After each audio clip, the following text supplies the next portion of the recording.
Oh yeah. First quarter. First quarter there. First half of quarter. First half, yeah, yes. Because you're 7th month. Sure, yeah. You're pack quarter who cry. You're second quarter. Yeah. Ye ni mu se senior biano. Best 6 months. I want more edi wa be me dear. A kwan bi aso no. Fuel coupons eko. First, sa energy levy buy 1 cedi no buy no. Se Ghana for buffet. Me kwa me post tu near maybe wo social media so. Me platforms. Okay, can wadwin. Me bo madwin because me we say obi to say Shamima, ama prat no me dey justify na wo mu defend o ma ye ready. So metua 1 cedi no, say o ma ye ready na me say like seriously. Who presidency? Yara ma free a coupon. Fu wa no beji ni free. Oji beji ni free ama. Ya ban san ba boka. Asa so kura che bia man krofo. Se mu kunu mu kura no. Coupon no mu benya bi. Enti na wan say yesi ya ba beji 1 cedi per liter. Wu na wo gina bonte na wo kiremu na wo defend na wo justify 1 cedi na 1 cedi. Enti serious me sa part na me buofu. Se omo a wo mu ntofu wo no. Omo na e defend ye dey e justify. E mo say me kasa ban we say bibia wo ye bia no e strategically bibia move na wo move no enti e kira na ye be introduce Ghana Revenue Authority e dis levy we say ban e na President Mahama e dis release we say ya ba fellas kwacho for so dia ba say henceforth o ye government official government appointee a who ni free fuel bia wo ba bia so be kwa akoto fuel who ko gina goil na wa fill wo tank na wo kwa adwuma wa so we yi engine si so afra no pa kokopem anwumre wo ko ma pa wa so we wo ko girlfriend ho no mo a na che se wa pack car no na ejesi so because unya free fuel enti eye because ni ebuofu say mu ntobi always na che se ordinary Ghanaian na enso fa bedis ni na esum de agu Ghana for so na just time bia no ye introduce new taxes new levy afenso kwa na existed once na on so kwa na yes same ye increase at the end of the day me ni wo any Ivan ye eti ordinary Ghanaian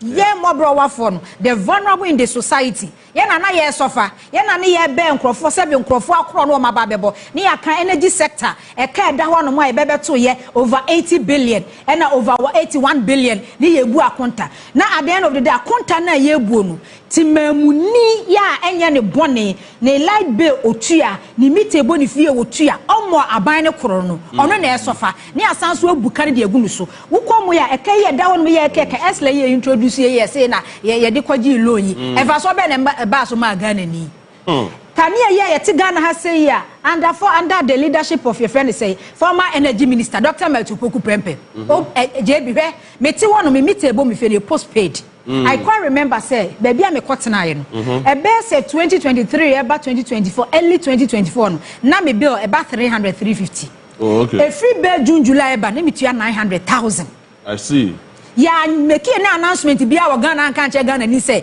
ya to a bia utility base mu be say 500% and now 600%. Only say installment of new meters no Ghana for complaining ye say what say ye prepared ne bo at the end of the month who spend best 500 say who spend more than 1,000 but announcement bia free periods one mama me kan che Ghana ni say e bia ya to e bia utility base in Kania bo mu be say be 100% and I say be 200% and one say install new meters no na etwe boom na de be ya ne say aban ne ba na ya chichire timamu ni nsa de agu na chi ni akọ parliament na energy minister John Jenapo na wo chirem ye beto ka e ka no se ye nye efiri wono mu a dumso be ye CV Ghana fo bebre e wo senkane ni egina so na afa no ye de 1 cedi akwakoto woto ye friend say fi wa bia petrol diesel na se ene petroleum yi bia na ni ye de 1 cedi atoso na abamu panimfo na fi wa no mu ntobi no omo na echirem omo na justify ene ye betua nti se na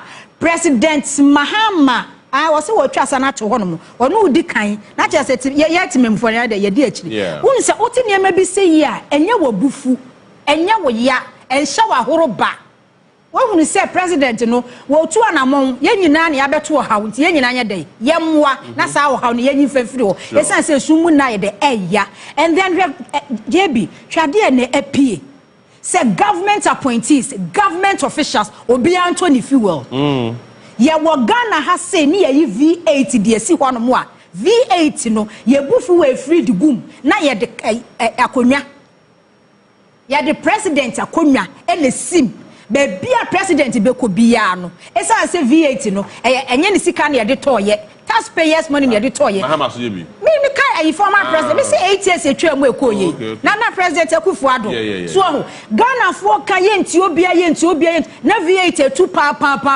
na nam na ekọ na eba. Na yede yesi makonwa ya president driver na etwi akonwa. Ni ye gufu we free. Enti President Mahama, se wo Francis se ya na wo se wo ya na wo kwade a. Edu ba bi emu oya. Se me kwa akoto fi wani introduce ba sa that 11 kwa na o ma kire mu a me meti ase no emu da ho no bu plane. Enya de bi e ha dwene bia. Enti so watwa sa part one asa ma practice mi manom eno onra mo George na ponom. Mo ba be to fi well dia. Se nyina na ye ka. Ne obi ahoma ne. Aha, na enya gufu bi. Aha. Lucius. Yeah. When you coupon no. That is government official. I'm Darcy. I'm for Quenyas na menchia wahefo na menchia NDC fo abenso baje bra be hwe ni na eyasem de anopa ya yini mahu se communicate bisa enenam ayi media no so I say president I say political appointees you know allowances are better mabe for full no and with immediate effect fine ya information no ba no pa ya na no pa ya accident no ma print no bende and here in there say bebe tubagu tubagu o ko yusu no ba bia enye ayi well na eye asempa so wahu me nua won say before NDC ebeba aban mu no President Mahama any NDC fo nyina ka kire Ghana for say ye biduru a ye be reset Ghana adenti ana Ghana fo nyina egitum say oman no apro atete asai esan MPP fo any nanado abeba ye nua ba e kasa na o kasa bi ka na be dia konwasi na ba so air condition asiso na be de nam Ghana abonten so enti na ahokyere paa ye de na ewo ho ne Ghana fo nyina na egitum se ahokyere den ewo ho enti na yehia obi a obeba ba den obeba ba gie ene ya President Mahama eba ye no de oye se resetting no mpanimfo kan asem bi se bebo dan frifie o bodam a o bodam di frifie yeah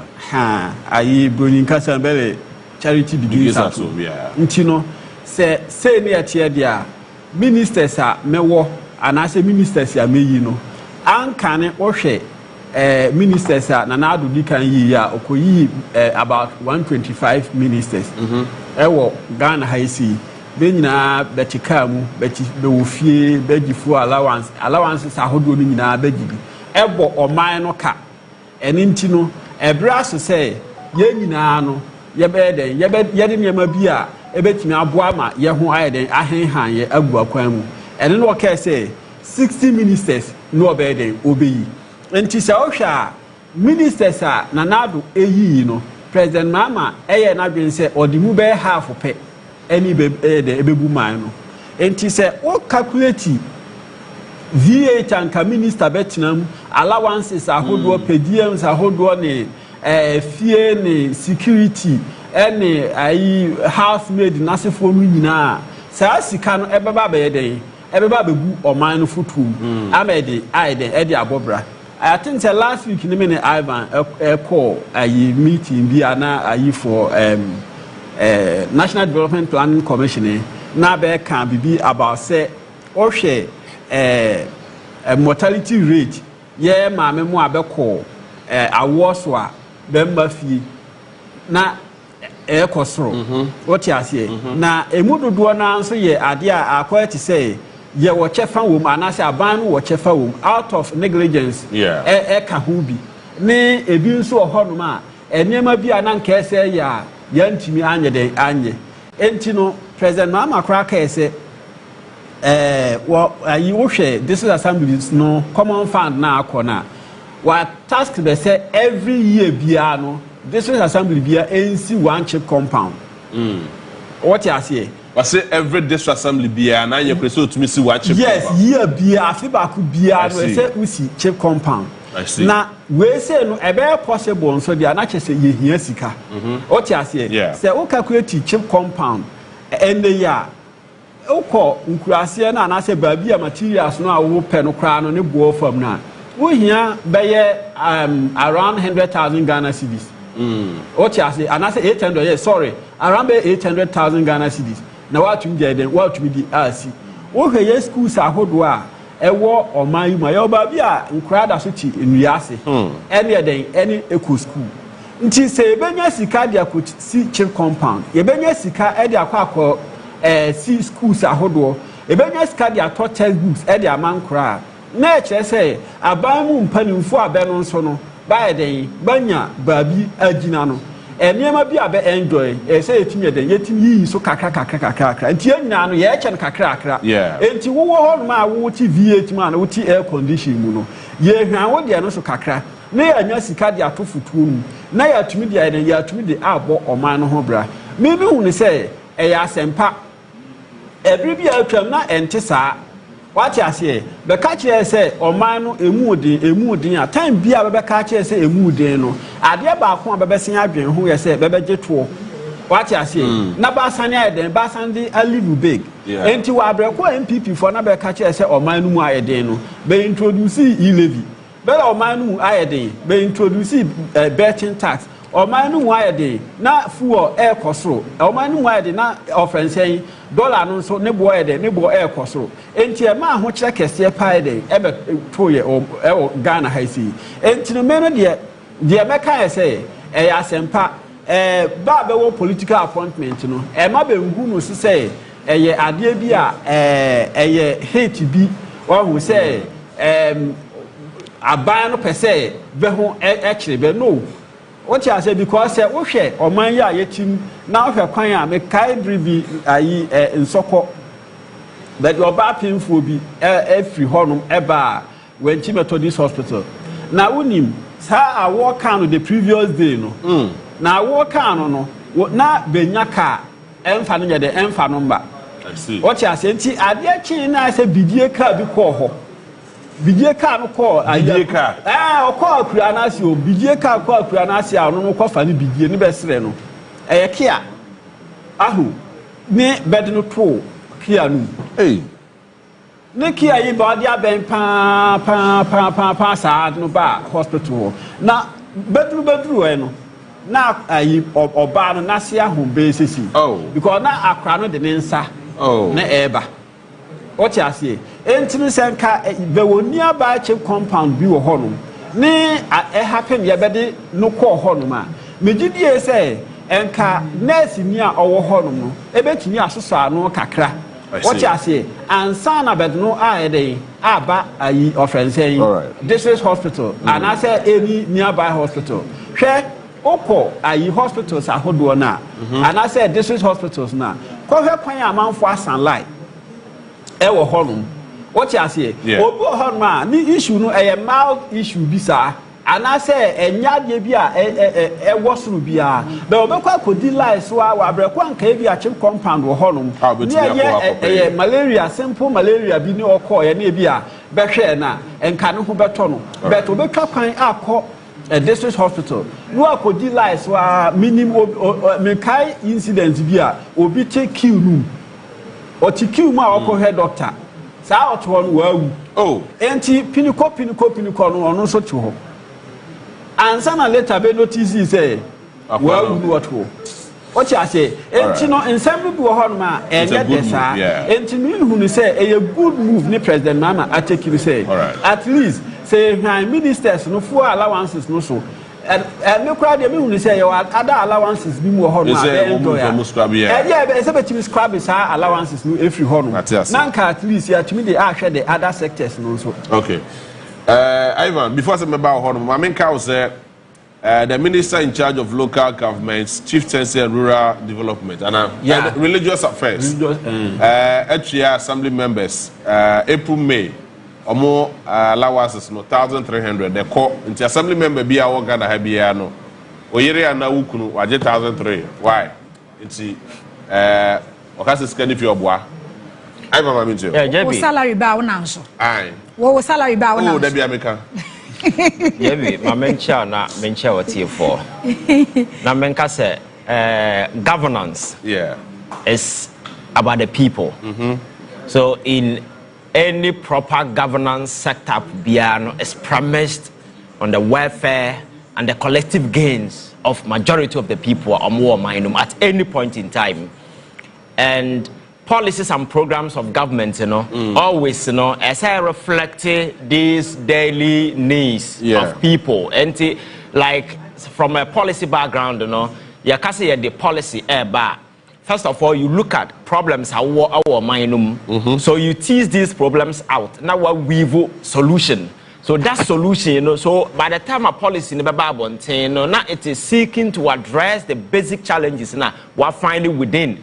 So that is the whole concept of the policy coming up, just to address society problems. And then as a form, I bet me enhance NIPA capacity to do better. In recent times, koto abano na adeɛ baako ana ɛyɛ bone of contention because of social media be very open. People are very much concerned about how to do with the way government officials in the government now kasa some silly expenditures in the kwan so you blow monies away. The very people who are supposed to be beneficiaries of a government that has been set up don't benefit. Now the very few people who are able to get to the top of the pinnacle and I said the top of the triangle almost become richer and they become comfortable. But I have told you, so that is not governance. Governance is supposed to have a far-reaching impact positively on people. And this particular fuel allowances, first of all, I'm more President Mahama Abaso for doing this particular thing because it is something that has been on the lips of Ghanaians for so many years. I have sat here on this platform and my say it doesn't make sense. A teacher ni or not chra maybe or get 3,000 or no.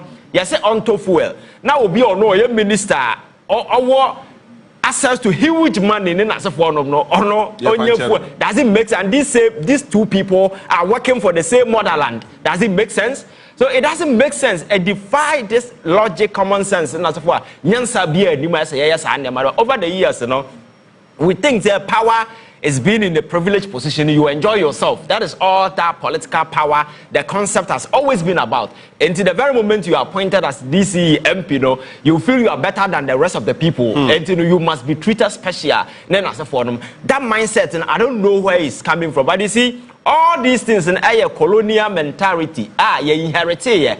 My culture say in the colonial period, we say the governor of Bakruma, I now represent the Queen of England as a for so. Yeah. At the time, when somebody is coming from UK to Ghana, it was seen as a risk because that time, not civilization, you can die anytime. Malaria, there was this tribal conflict over here, Asante, British war, this. So when somebody is walking all the way from UK to Ghana, that is seen as a risk. So Abrafun making sure you compensate you handsomely. So they will give you big salary, they will give you allowance. They'll give you a security. They'll give you a garden boy. They'll give you clothes allowance. Then as a forum. So these are colonial inheritance because the panoban or be taking risk. Until they will compensate you with all these things. Misgiving because share the goodies around now. You accept the queens of and come. Yeah. So after independence, and I'm saying this colonial inheritance, yantu engu. And I yes say ni nyina ma ye ho. Realizing say yan kasa na ye di ye ho so. Enti na obekọ judge fie no or security or cook or hwan garden boy. Ni sa nkrofo nyina state na tu omo ka wo. Or security, your man clothes allowance, your man disallowance, your man this all this nonsense of allowance. So yes, yeah, pama brofo na omo ko become ba be di so. But the way we benefit, we invited all these things, and the black man is okay with it. And I yanka say ye di hoso no, yes science na ye di there. So I think that this is a breakthrough policy where President Mahama as ye born about because it doesn't make sense. Say government official, because say top petrol na ordinary person should. And over the years, keep on and say nipa na on the use. Some of these keep on umeshia young lady 22 years na gu ne car boot. Ubeko no friend dey obi na yasesa no. So I know the day some of these privileges we abuse So I know the day obete expenditure from government are huge. But you look at the developmental aspect, there is absolutely nothing to show for. And I mean, you can VAT, you fuel, nama petrol, you the air checker, and so forth. Does it make sense? You understand? But over the years, and I never win in our course. Emma, your friend saying a so for me, I think that this is a great move by president, and I think that he should continue. For me, the fuel allowance alone is not even enough. One thing this per diem people traveling. It's absolute nonsense. It is absolutely, that makes sense. So, you are not going there as an ordinary person. You are going there by the virtue of the fact that maybe you are a minister and you are performing your core function. At the end of the month, they pay you for your core function. So traveling out, why must that come with extra? And the funniest part of it all is so football space na GFA for na se for na. Per diem no muti ama mo no. E so chen salary o moje. Oh yeah. What I say? Yes. And all these things go away. Obi betime to kwan JB from Hawa Koomson kwaye program. E bia program no betime wie one day aba. But when him say we spend more days abenya per diem the person will stay longer because the more you stay, the more you get your per diem. You understand? So I think say yes, reset here. These are crucial areas we must look at and focus. We say resetting here. Now some of these per diem or necessary per diems and then as a form of this fuel this allowance. Man for we say you do two positions brother serve and your privileged position over believe as a lord on people. Now it is an opportunity to come and serve the people by making sure core thing is we impact it positively by making sure policies and programs of government will have far-reaching consequences on the people. So see, I'm not here. Analyze the economy. But people are mentioning GDP, but inflation. And as I can just say, upon all these metrics, they assess whether the economy is doing well or not. The fundamental thing I give you micro analysis of an individual has to do with the Human Development Index, because I don't know, talk about your overall health.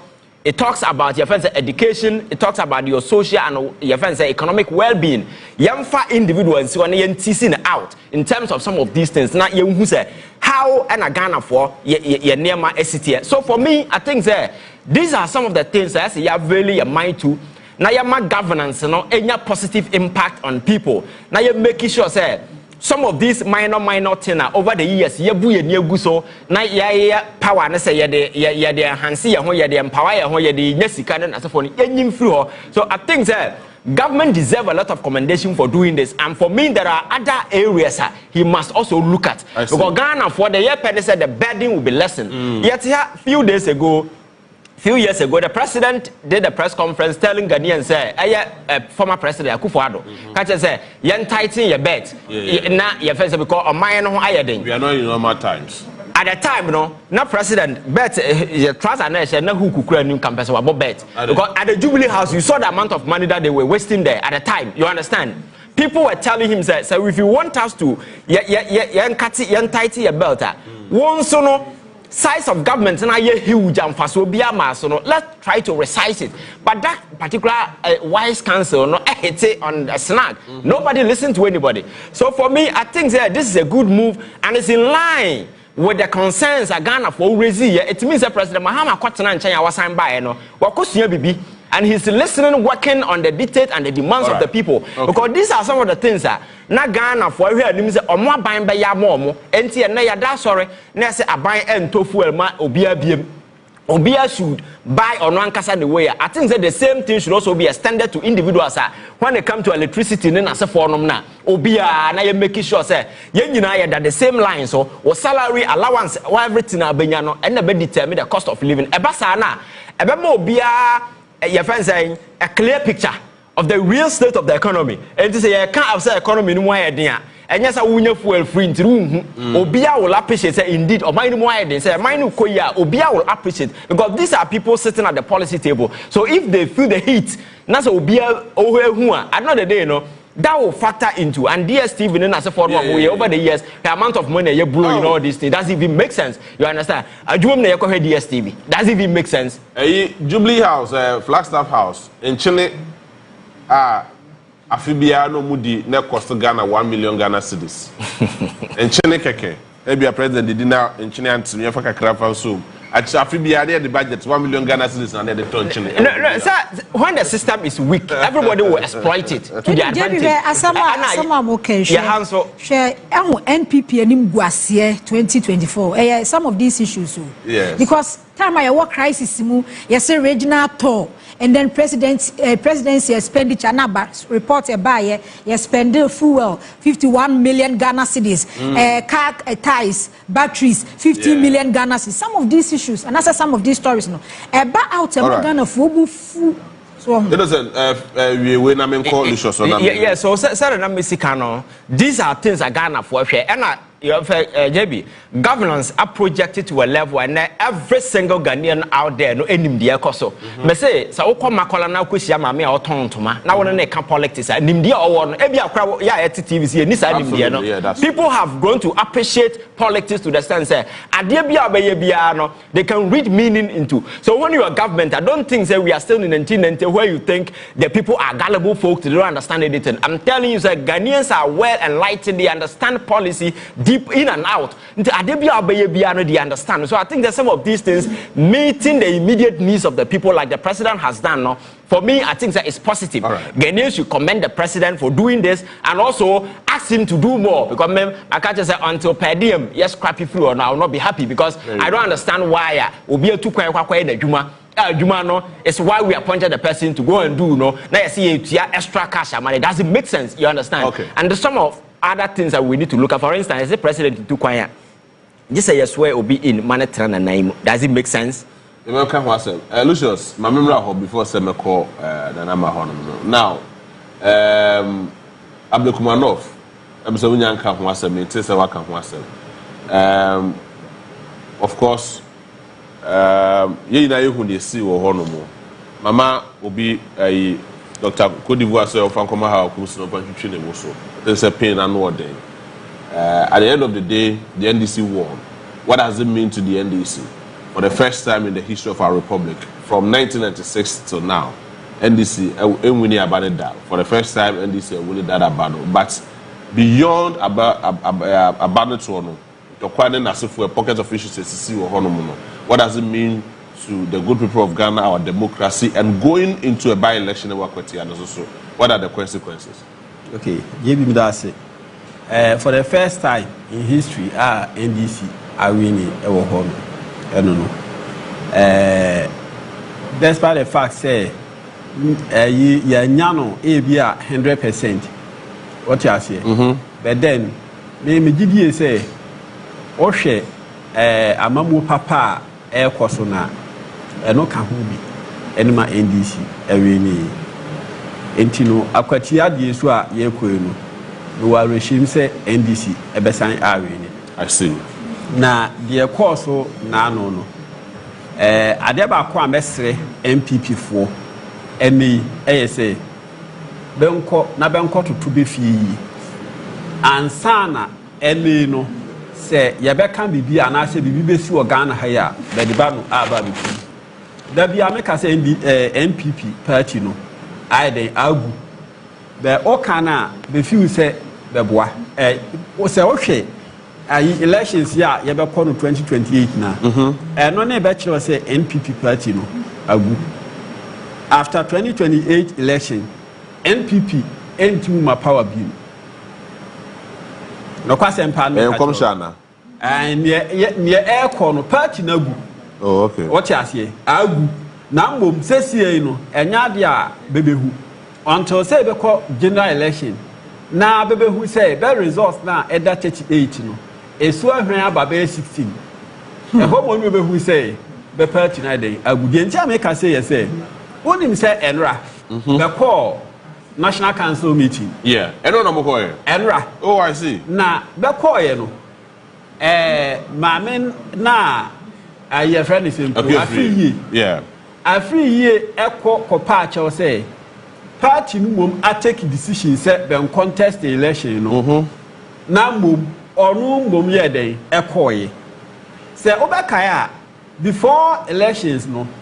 Regional secretary eba bonche beka say enya dia NPP air contest da oka asasem no na ye Monday na mboa No, it was on Thursday. Thursday. Yes, Wednesday, Thursday. Yeah. Yes, Wednesday, Thursday. Yeah, Wednesday, Thursday. No, can't say party no decision. You say, and now they are contest the election. If I am call court now, court failure, no.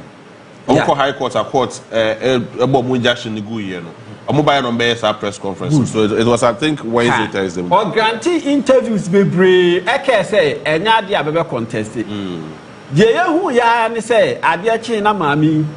And the cast and crew are all a campaign.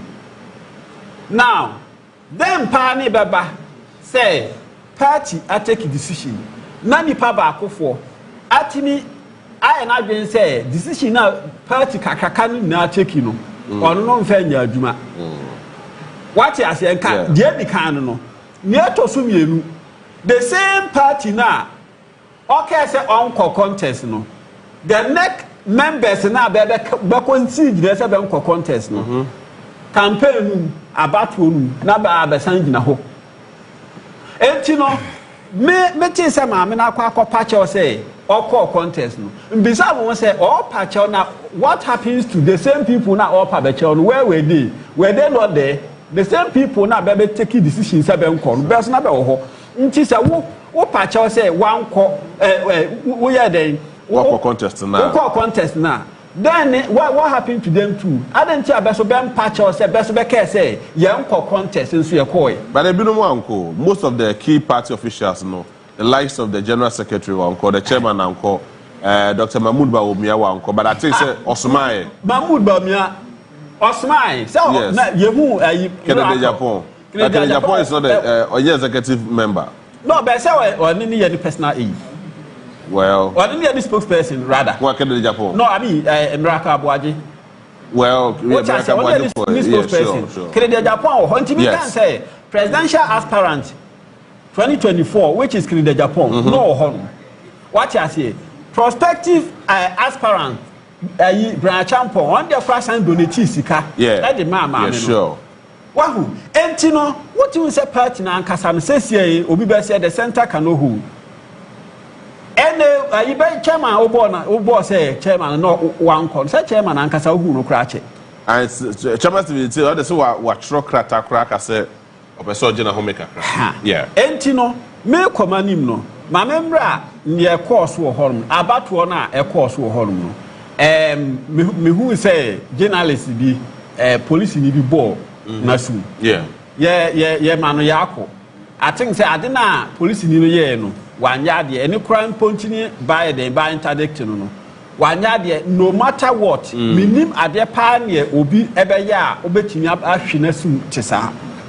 Etu one yard na mom Maame Hawa Koomson. Ono na sem no de ne nkaye no wahu. Sometimes I say minim Ghana for ye true hypocrisy. O can I say be say on mihu hwe the kind me ever be to say affirmative action bill me one of the crusaders me jitum pass say mba 18 year ba bi gina e wo yama no same ne o hwe President Mahama nso e wo saa gidie no eni nti a oba e na appointees no o hwe na o appointee mba bebree in actual fact this is for be appointee be kurampo no o ko district bi a ayi oba eka ba be pe ayi DC no ho a o oba na o ka ho yeah that qualify the bema or the bema what you say enti no one men so da say ye be ko ayi abato na pinche ebeba men so ye to so mienu men so say oba basia anase oba tan ye be ye no ye no ayi na no eno no so men so na mom jebi o kan Bible na wa ho. What you say, happy are those who from now die in the service of the Lord. Yes, indeed, they shall enjoy rest because the results of their service go with them. Now, my point to what the results of their service go with them. Wo numa ebedu wachi, enuma be ni di Hawa Koomson achi. Impanimfo ka say dia ahwe dia ba afie ono a anything once na yeden e baaye. Wonye MP sesei, wonye minister sesei.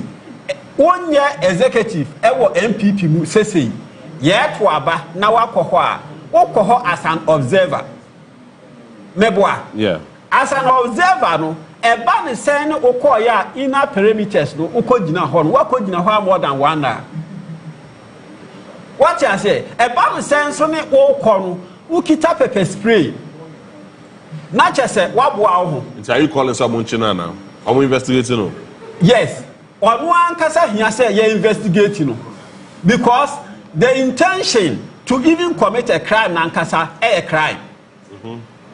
The intention to commit a crime in itself is a crime. Enti no me jitum say ba bebo no ana obi ne otu fa de ti ko head no bia no san krofo no be hia say ye investigate be. What you say hia say the nipa no tuma kwan me nye police ni me nye lawyer. What you say however onu nso ma me kro na no ne say police for no faso and kwan I said no faso bia no said no faso jebi nya ne edi kan di. This is somebody or no ankasa timi my best snatch ballot boxes some time ago. The same person ti ye wo bi wo ho ma wa hwere ne nkwa Hawa Koomson ti obi ahwere ne nkwa e okrum ha. The same person e shooting ni opponent bodyguard ne sa nipa no eden eko yade enti no se empempi no se utu ofrensen akurafo a na utu momone sofo what you say enti no ne person di ko wie se maame no oma nani na ho me feel se nka sa abre we se no nka wasua bibi because chairman won't me ba honum no me hu se ne osikasaaye me tu se at least kakrafa na ni aso na dwimu ada ho na dwimu ada ho no anka ne na ban na e wo so ne na odi ni mre ntu asem ene aban no ni ho biem enti the issue of self kwa kodi boni awie na wa hide behind say wo ye minister na say wo ye MP no ene atwam wo timi kotutuo ma ebi sa say denti a ukita tuala na odi tuo no ebo ho ban Mate Innocent, Brebo and Jebi. And a weapon 10:45. Why? Jebi. And I saw Western the count. I think because this is a big issue. I think that Menya 10:45. So oh their course so Ablekuma is really shameful, very embarrassing. But said the media kind of segmented into 3 areas. Number count some first. Over Kai about videos over cultural say under Akufo-Addo within the MPP no. Your first intellectualism was sacrificed for idiocy. And I think say now me say I don't know obi otie bia betia say me nim kwan for some mechanic but their course so our Ablekuman leading to no a clear manifestation of this whole thing. This is a political party that will go into a major elections and will suffer the most humiliating defeat in the history of Ghana. At the expectation of every political analyst, looking at the magnitude of Mulusu, I said, name ye, say a party no will come your fencer together and be able to float. Yet, what by way, such conversation, Obiang have away. Yeah, that's sorry, I almost say elections in forum. But you see, event leading to this elections here, of course, now heard the position of the party. This is a general secretary of a political party. Why your press conference, party executive general and elections in the Assembly Court or Mobueti, you boycott elections. That's fair because he's the CEO or the administrator of the party. Sure. Wearing certain enormous executive authority over the party. Then after the press conference, the lady in question, the candidate, goes from home to home campaigning against this particular instruction the general secretary Ediaba. And the woman now all go against the general secretary. One call alone, a significant number of the party executive under general secretary were seen at the ground flying this grand way with impunity. So the question is, where lies leadership among the leadership of the MPP? Because if the general secretary can make a statement and that statement, few moments after will be defied. Clearly, a party is suffering from leadership crisis. And that there is the need for them to come together and mend the pieces. And Rami, who said my platform way, my post to President Kufuor, And some of the revelations are all making it very shocking. Yeah, sure. President Kufuor or no MPP and they are and when they are making decisions, they don't even consult him. That's true. Now MPP party no buzia dankwa tradition eguye. And you or no as Kufuor net me win power more. And na onyanduru age a woka asem che na ne wirefi. So he's expecting say baby ojina as obi a otimi de MPP a when power pema party number power no enkaine whenever they are making key and strategic decisions you involve Kufuor in the decision, but he has become irrelevant in the our managing party. No, that is the concerns that Kufuor raising. So same way, for credence to some kind of had that say the party is not for rebuilding. Now, impose candidate to be on the party the upcoming elections. That is the priority of the party, and it's the reason why you see this fractured leadership. And in the election they were going to lose because baby I'm not sure say anybody was willing to vote for party one lose power where they messed up with this country, and then things are trying to pick up. Obia might want to pick MP at least obetime go to get something or the and for me that is okay. And Debbie, I think that security wise I think that IGP and the boys they did a very poor job. Very poor job because in terms of security organization everything was poor because I work kwanya metro mind to me BCG that particular your friends say wena yet here we've talked about vigilantism then as a form I also West Wagon I fresh on our minds near my course so the horror I share on TV then as a form the last thing anybody expected and the kind of nonsense we saw our Ablikuma South and Ablikuma North and as a form because you see it was totally needless.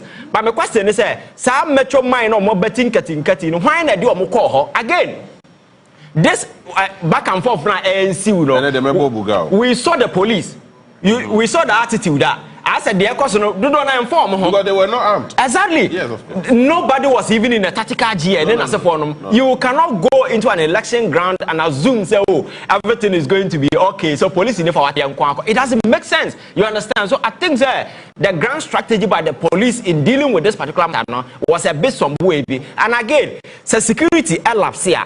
Then people with advantage because political individuals will always have political interest. You understand? How are the issue no more? It's unfortunate these things happen, but you see, answer na call grounds already you guarantee interviews or no or call grounds and people and the woman he has a very terrible track record in terms of the hooliganism then as a form I am no man for a luso mobusia for what I say and to call radio so and say when I wear magadia new Van Dam in town call grounds people will meet you and corner pepper spray then as a forum. So I think that we condemn this act of violence or your back near man cause and everybody see yes say 1 2 who for now with the science who call we are see I'm for this it's quite unfortunate but what the way forward is I expect the security say we cannot just brush it aside because look at where Ghana has got into in a democracy we cannot continue to accommodate them in our elections or making sure say every single person be involved will be investigated or be prosecuted. Unfortunately for us there are video footages out there and JB after this elections we must not forget the sense of the Electoral Commission. So we are here today because of the Electoral Commission, the incompetence and the kind of things of my here. Possession about removing the Electoral Commission as a for we must not sweep it under the carpet because election has gone up, people has won and as a for these people still pose a significant danger to our democracy, and I think that all the people sitting there at the Electoral Commission, they must resign and go home because none of them are fit for purpose. That's it. But I say, quick one. The number. JB, my main for President Kufuor briefly. In 30 seconds, why? Really? Yes. Okay. Say partner sideline no. Yes. President Kufuor, founding member of MPP. And then our president, our MPP, Hawa Koomson, on here permission, every Kodria, Justin Kodria, and I say national chairman, Honomo, and son and the party, and you may be enna, were criticizing, and I say, making some corrections. Party, no, every baby now drew some show with President Kufuor Ghana, has say, ya, Uncle baby, ya, meboa. Because na Kufuor be president no hwekata shini buga ni bukata ne ya bronco for pafoko same crab ne ye friend say wo mo former kwabreja ko be kwa ye mo fa so o te say president Kufuor bo ho wa One more one can be President Kufuor statesman. Former president time Ghana for president Kufuor statesman a time NDC wa bemu Mills Mahama 8 years from 2008 to 2016. But 8 years I na Kufuor do because me car me time na so but so 8 years Mills Mahama do so president Kufuor kasa de fa ho ni refi ni so beto crisis no one the one fix the only thing I otimi here and say to draw ben so every Ghana ekọ Nigeria say West Africa gas supplier ekọ ye how beto Ghana so e bra crisis ahokire ba ye under Mahama president Kufuor kasa de fa ho but 8 years under one kasa ni political party na aban no eniema eye worse than the yeah, Mills Mahama. But some fact, and the president Kufuor here permission free just in Kodua and as a party in penny for Bibi Bonne Air. Thank you. Or Baba catch a gun of Obian sideline. That's it. And I'm Lucius, I'm innocent, and the time now, so I'm not saying that for change. Yami Aduma next week. You may make sure say we have enough time. But you're done your